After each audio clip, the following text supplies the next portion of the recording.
Bonjour à tous et bienvenue dans cet épisode pilote de la Chambre Claire, une émission qui traitera donc de photographie.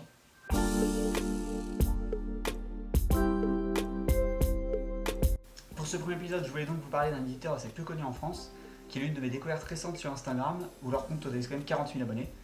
Et c'est donc Hamburger Eyes, comme le titre l'indique. Ils existent depuis 2001 et vendent aussi des straps ou des fringues comme des t-shirts ou des sweats à leur couleur.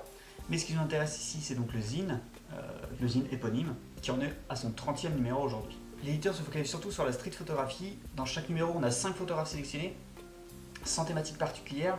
La seule constance étant donc que toutes les photographies sont noir et blanc, c'est ce qui fait la particularité d'Hamburger Eyes. J'attends toujours ma commande du 30e numéro, donc je vous ai pris le numéro 29 de novembre 2017.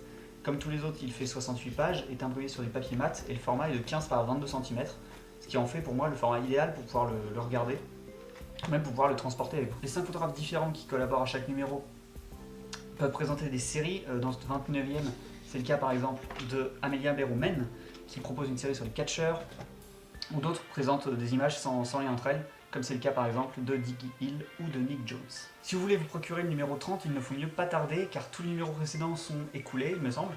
Peut-être pas, je ne suis pas sûr que ce soit le cas pour le numéro 29, mais tous les autres sont écoulés, c'est sûr. Chaque numéro coûte 20$, ce qui fait 30 € frais de port compris, ce qui est un prix plutôt élevé, mais qui les vaut quand on voit la qualité du contenu. Si vous n'avez pas les moyens, que vous ne voulez pas vous procurer le magazine en version papier, vous pouvez aller sur le site internet, il y a des publications régulières, toujours avec des photos triées sur le volet.